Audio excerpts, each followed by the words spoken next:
우리의 귀가 열려서 천국에서부터 들려오는 기쁨의 종소리를 듣길 원합니다.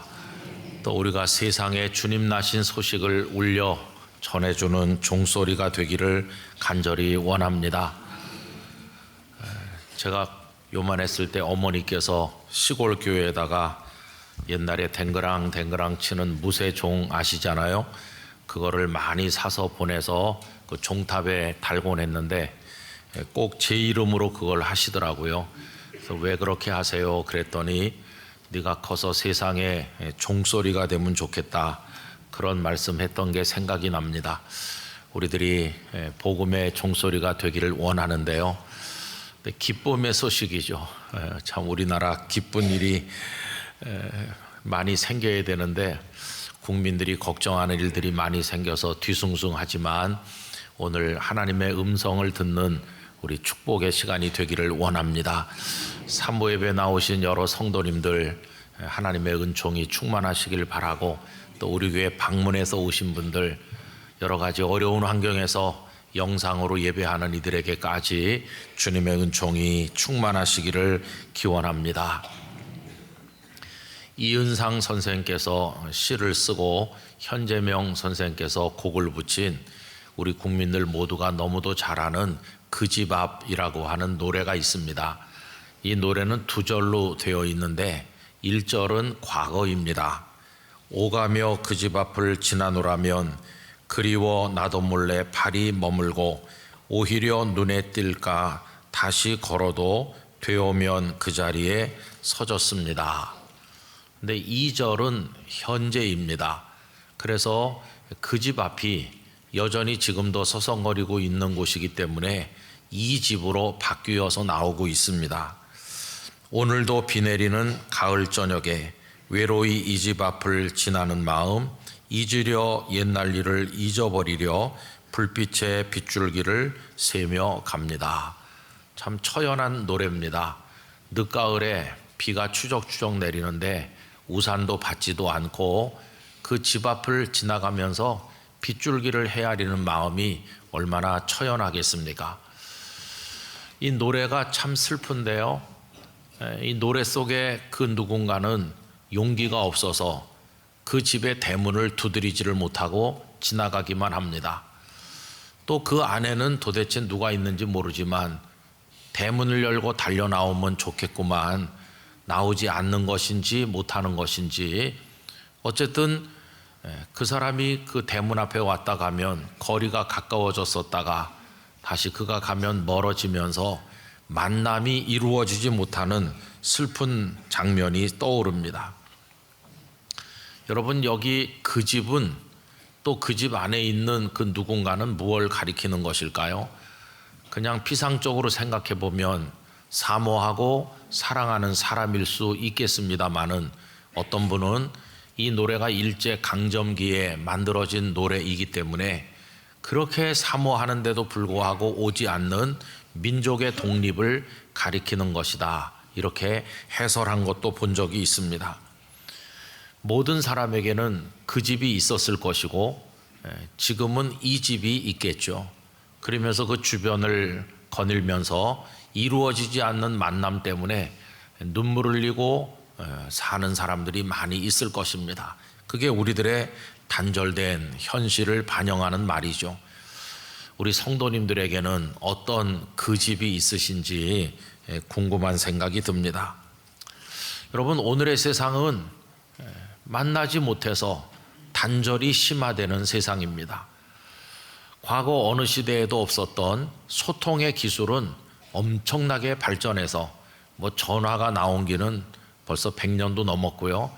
이제는 인터넷을 비롯한 소통의 기술은 눈부시게 발전하고 있는데 그에 반해서 체온이 통하는 만남은 점점 사라지고 있습니다. 그래서 많은 사람들이 깊어가는 단절 속에서 외로움에 뜬 눈으로 밤을 지새고 있는 게 오늘의 현실입니다. 다 힘들고 어렵게들 살아가고 있는 것이고 다 혼자가 되어가고 있습니다. 여러분, 이런 우리들에게 하나님께서는 놀라운 선물을 주셨는데 그것은 만남이라고 하는 선물입니다. 성경을 들여다보는 렌즈 중에 하나가 만남이 될 수 있습니다. 만남은 성경을 들여다보는 주제 중에 하나일 수가 있겠습니다. 창세기로부터 요한계시록까지를 만남이라고 하는 관점에서 읽어보면 참 어마어마한 만남이 성경에 가득 차 있다는 것을 알게 됩니다. 하늘과 땅이 만나고, 가장 거룩하신 분과 더러운 죄인이 만나고, 크고 위대하신 분과 비천하기 이를 데 없는 자가 만나는, 다시 말해서 하나님과 인간이 만나는 이야기, 그것이 성경의 주제가 되어 있습니다. 여러분, 성경을 이런 눈으로 읽어보면 만남의 이야기가 가득합니다. 일일이 다 말할 수가 없죠. 구약에서 한 사람 예를 들면 사울 왕에게 쫓기면서 오늘은 이 들판, 내일은 저 동굴에서 생명을 장담할 수 없는 고통 가운데서 힘들어하던 다윗을 하나님께서 만나주시고 그를 생명 싸개로 싸셔서 보호해 주시는 모습을 볼 수가 있겠습니다. 신약 성경에서는 그것이 멸망의 길이요 죄악된 길인지도 모르고 그리스도를 핍박하는 자로 살았던 사울이라고 하는 젊은이를 다메섹 도상에서 만나셔서 그를 생명의 길, 진리의 길로 옮기시고 바울이라는 새로운 이름으로 인생을 살게 해주셨던 그 만남도 우리가 떠올릴 수가 있겠습니다. 여러분, 만남을 다른 말로 환원하면 구원이라고 말할 수 있습니다. 하나님께서 만나주신 사람, 달리 말해서 하나님을 만난 사람들은 다 구원을 받은 것이죠. 우리 신앙의 핵심은 하나님을 만나는 것입니다. 우리 영락의 성도 여러분, 하나님을 인격적으로 제대로 우리 모두 만나기를 기원합니다. 그래서 신앙 교육 또한 만남이 이루어지도록 해야 된다고 해서 한때 만남의 기독교 교육이라는 표현이 유행했던 적도 있었습니다. 오늘 저는 대림절 두 번째 주일을 맞이해서 성도님들과 함께 이 만남의 이야기를 나누고자 하는데, 그 핵심은 하나님께서 우리를 사랑하셔서 보내주신 독생자 예수 그리스도께서 이 땅에 오심으로써 주어진 구원의 만남, 그 이야기를 오늘 우리가 나누기를 원하는 것입니다. 성도님들도 많이 알고 계실 정현종 시인의 방문객이라고 하는 시의 앞부분은 다음과 같습니다. 사람이 온다는 건 실은 어마어마한 일이다. 그는 그의 과거와 현재와 그리고 그의 미래와 함께 오기 때문이다. 한 사람의 일생이 오기 때문이다. 이렇게 시작합니다. 한 사람이 오늘 나에게 온다는 것은 그냥 잠깐 왔다 가는 게 아니고, 사실은 그라는 사람이 내게 오기까지 그 사람이 태어나서 성장하고 오늘에까지 이르도록 살아왔던 지나간 수십 년의 과거가 그 속에 들어있는 것이고, 또 그가 나에게 관심과 사랑을 가지고 찾아오는 현재 그의 마음속에 있는 것이 나에게 오는 것이고, 그리고 그가 나를 방문한 이후에 맺어질 어떤 관계를 통해서 그 사람의 일생에 일어난 일, 그리고 나의 일생에 미래에 일어날 일이 있으니까 결국 그 사람은 미래까지도 가지고 오는 것이라고. 그래서 한 사람이 내게 온다는 것은 그의 일생을, 과거, 현재, 미래를 모두 다 가지고 오는 것이라고 시인은 표현을 한 것이죠. 정말 수긍이 가는 이야기라고 생각합니다. 여러분, 예수님께서 우리에게 오신 것 또한 다를 바가 없습니다. 예수님은 즉흥적으로 잠시 왔다 가신 것이 아니라 아주 오래전 과거로부터 준비하셔서 우리에게 오신 분이십니다. 예수님의 오심에는 예수님의 영원 전부터의 모든 시간이 들어있다는 것을 알게 됩니다. 갈라디아서 4장 4절은 이렇게 시작합니다. 때가 차매 하나님이 그 아들을 보내사 여자에게서 나게 하셨다. 여러분, 이 때는 예수님께서 이 땅에 탄생하신 때를 말하는 것인데, 이 때를 정하신 분은 하나님 아버지십니다. 하나님께서 이 때를 정해 놓으시고 그 이전에 오래도록 준비하셨다가 정하신 때가 찼을 때 우리에게 독생자 예수님을 보내신 것입니다. 많은 사람들은 예수님께서 탄생하신 그때야말로 복음을 위한 환경으로 볼 때 최적의 때였다고들 이야기합니다.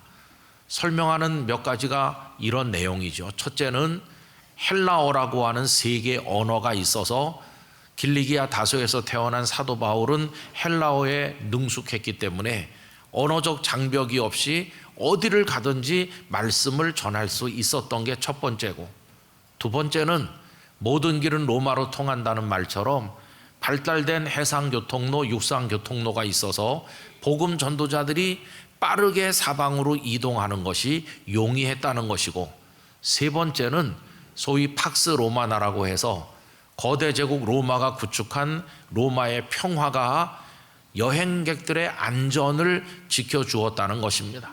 그리고 마지막 한 가지를 더 이야기한다면 로마 제국 곳곳에 흩어져 사는 유대인들, 소위 디아스포라 유대인들이 많이 있었기 때문에 이들은 그곳에 회당을 만들고 살았기 때문에 이방 사람들이 어깨너머로 유대인들의 존재와 그들이 믿는다는 여호와 하나님에 대해서 들을 수 있었고, 그것이 그들의 마음의 기초가 된 그 위에 예수님의 복음이 전해졌을 때 이방 사람들이 복음을 이해하고 받아들이기에 용이했다고 하는 것입니다.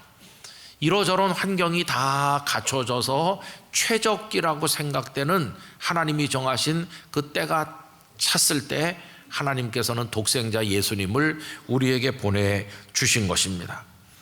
여러분이 때가 차기를 기다리시면서 하나님께서는 오랫동안 우리에게 주신 최고의 선물 독생자 예수님을 준비하셨습니다. 오늘 읽은 본문에도 보면 예수님의 잉태와 탄생이 즉흥적으로 된 것이 아님을 말씀하고 있는데, 오늘 내용은 이런 것입니다. 나사렛의 정결한 처녀 마리아와 씩씩하고 늠름한 젊은이 요셉이 정혼을 했는데 마리아가 잉태하는 충격적인 일이 벌어지게 됐습니다. 그 당시 유대 사람들은 동네 사람들을 다 초청한 가운데 명분을 정하는데 그게 정혼하는 것입니다. 모든 사람들이 보는 앞에서 이 총각과 이 처녀는 이제 부부다 이렇게 선언하는 겁니다. 그러나 정혼을 한다고 해서 우리처럼 바로 살림을 차려서 사는 건 아닙니다. 적어도 1년 이상을 각자 자기 부모 집에 살면서 앞으로 남편이 되고 아내가 되기 위한 마음의 준비를 갖추도록 했고, 이걸 아주 엄격하게 지켰던 것을 알고 있습니다. 그러니 도저히 아기가 생길 수 없는 상황인데 마리아가 잉태했다는 것을 요셉이 알았을 때 얼마나 충격을 받았겠습니까? 근데 천성이 착한 이 요셉은 이 문제를 어떻게 해서든지 조용하게 해결해 보려고 궁리하고 있었는데 주의 사자가 나타나서 그 모든 일의 경위에 관해 설명해 주시는 이야기가 오늘 본문이죠. 여러분 19절 이하를 보시기 바랍니다. 그의 남편 요셉은 의로운 사람이라 그를 드러내지 아니하고 가만히 끊고자 하여 이 일을 생각할 때에 주의 사자가 현몽하여 이르되 다윗의 자손 요셉아 내 아내 마리아 데려오기를 무서워하지 말라. 그에게 잉태된 자는 성령으로 된 것이라. 아들을 낳으리니 이름을 예수라 하라. 이는 그가 자기 백성을 그들의 죄에서 구원할 자이심이라 하니라. 이래서 그 모든 내용을 다 설명을 해 주셨습니다. 그리고 그 다음에 참 대단히 중요한 말씀을 덧붙이고 계신데 22절과 23절은 다 같이 읽도록 하겠습니다. 이 모든 일이 된 것은 주께서 선지자로 하신 말씀을 이루려 하심이니 이르시되 보라 처녀가 잉태하여 아들을 낳을 것이요 그의 이름은 임마누엘이라 하리라 하셨으니 이를 번역한즉 하나님이 우리와 함께 계시다 함이라. 아멘.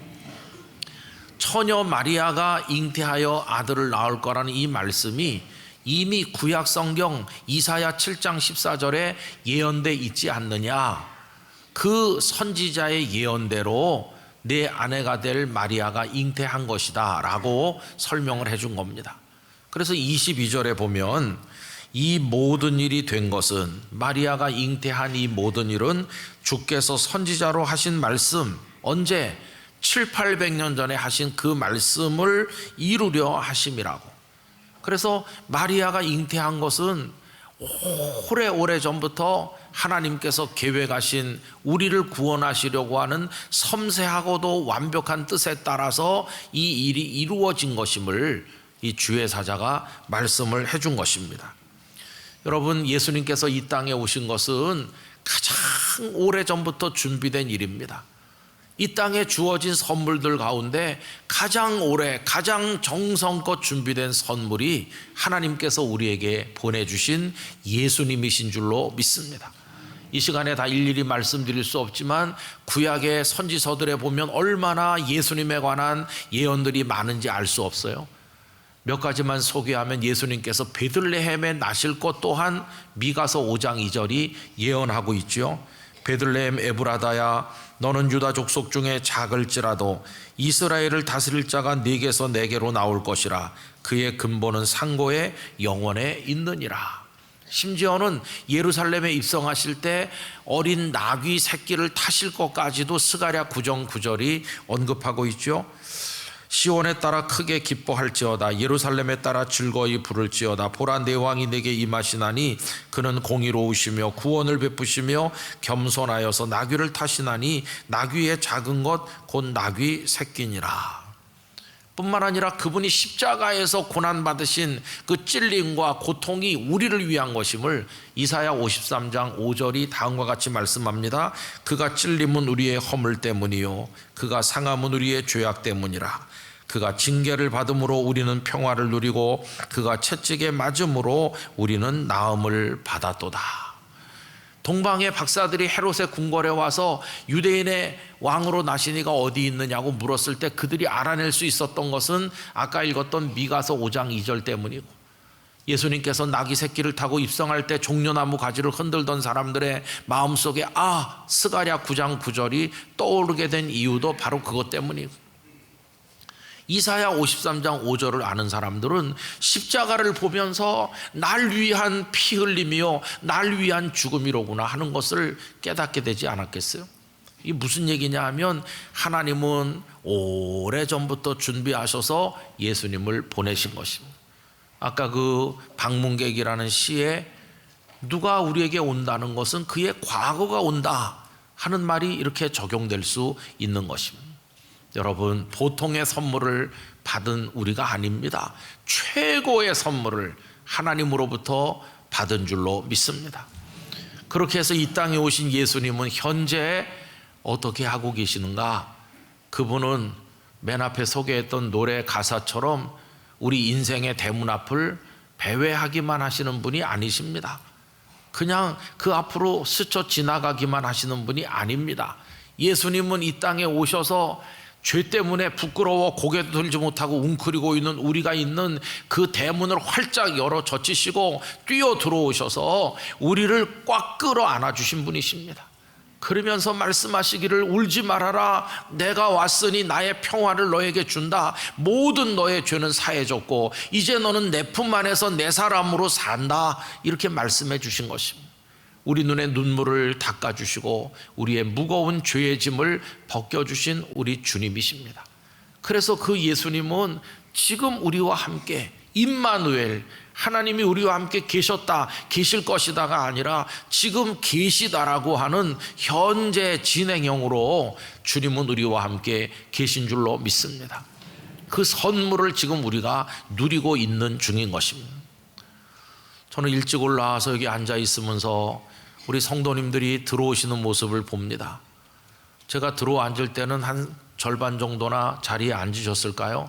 빈자리가 많은데 조금 있다 보면은 이문 저문에서 다 이렇게 들어오셔가지고 자리를 찾아 앉으시는데 꼭 그분은 그 자리에, 이분은 이 자리에 앉으시고, 이리 들어오는 분은 늘 이리 들어오시고 저리 들어오는 분은 저리 들어와서, 가끔은 여기 자리 없으면 절로 가는 분도 가끔 있지만은 다 어떻게 그 자리에 다 앉으시는지, 그러면서 마음으로 기도를 하는데 성도 한 분이 저 문으로 들어오는 거 혼자 오시는 게 아니다. 주님이 동행해서 같이 오신다. 그런 감동이 올 때가 많아요. 꼬부러진 권사님께서 지팡이 짚고 간신히 이렇게 걸어 들어올 때 그 권사님 속에 주님이 같이 오고 계시다. 감동이 있어요. 그리고 이미 여기 주님은 충만하게 영으로 우리 가운데 와 계신 것입니다. 그래서 늘 우리와 함께 계시다. 그게 현재 이야기인 것이죠. 여러분 주님 품에 사시길 바랍니다. 늘 주님과 함께하는 기쁨 가운데 살아가시기를 바랍니다. 어지러운 세상이지만 주님의 품에서 눈물 닦으며 주님 꼭 붙들고 살아가시기를 축원합니다. 그리고 그 방문객은 미래도 가지고 온다고 얘기했는데 우리 예수님도 미래를 가져오셨어요. 그냥 오셔서 잠깐 계시다 가신 것도 아니고 그냥 우리 속에 계시기만 한 것도 아니고 우리에게 주실 미래의 어마어마한 축복을 우리 예수님은 이제 가지고 오시는 것입니다. 그래서 뭐라고 말씀하시느냐 하면 내가 다시 오리라고 말씀하십니다. 지금은 영으로 우리 중에 계시지만 장차 예수님은 우리 눈으로 볼 수 있고 손으로 만질 수 있는 모습으로 영광 중에 만왕의 왕으로 다시 오실 것입니다. 그래서 사도행전 1장 10절 11절은 이렇게 말씀하죠. 올라가실 때 제자들이 자세히 하늘을 쳐다보고 있는데 흰옷 입은 두 사람이 그들 곁에 서서 이르되 갈릴리 사람들아 어찌하여 서서 하늘을 쳐다보느냐. 그 다음엔 같이 읽겠습니다. 너희 가운데서 하늘로 올려주신 이 예수는 하늘로 가심을 본 그대로 오시리라 하였느니라. 아멘. 예수님은 다시 오시겠노라고 약속을 하신 것입니다. 우리 사도신경을 고백할 때마다 늘 이걸 고백하면서도 우리 마음속에 다시 오실 예수님, 그 미래를 가져오시는 예수님에 대한 확신이 부족할 때가 많은데 여러분 주님은 다시 오신다고 말씀하신 겁니다. 한국교회가 왜 현실에 붙들려 있고 왜 이렇게 힘이 없을까를 설명할 때 그 중에 하나가 미래적 소망을 잃어버렸기 때문에 현실의 감옥 안에 갇혀서 어쩔 줄 몰라 하고 있다. 다가오는 주님의 나라에 대한 열망이 식어버렸기 때문에 오늘 여기서 힘을 쓰지 못하고 있다고들 얘기하고 있습니다. 여러분 주님은 미래를 가지고 오시는 겁니다. 주님이 가지고 오실 그 미래는 영원한 생명의 나라요, 거기 영생의 축복이 있는 그 모든 걸 가지고 우리에게 다시 오실 것입니다. 그럼 여러분 이제 우리가 할 일이 뭔가요? 그거는 예수님을 마중 나가는 겁니다. 이제 우리가 할 일은 예수님을 마중 가는 거예요. 2000년 전 오실 때는 우리는 웅크리고 아무것도 하지 않았습니다. 문을 열지도 안 하고 마중도 하지 않았습니다. 그분이 일방적으로 우리에게 오신 겁니다. 그러나 이제 그 예수님 안에서 죄 씻음을 받고 하나님의 자녀가 되고 구원받은 우리 이제는 계속 그렇게 있으면 안 되고 다시 오신다고 그랬으니까 이제는 예수님 영접하던 마중 나가는 삶을 우리가 살아야만 된다는 것입니다. 여러분 예수님을 마중하는 삶을 살아가시기를 바랍니다. 예수님을 마중하는 삶은 어떻게 하는 것일까? 우리가 예수님을 이제 만날 텐데 두 가지 중에 하나의 방법으로 만날 겁니다. 그분이 이 땅에 약속대로 재림하셔서 우리를 만나시든가 아니면 그 재림이 좀 더 늦다면 우리가 이 땅의 삶을 끝내고 우리가 가서 예수님을 만날 것입니다.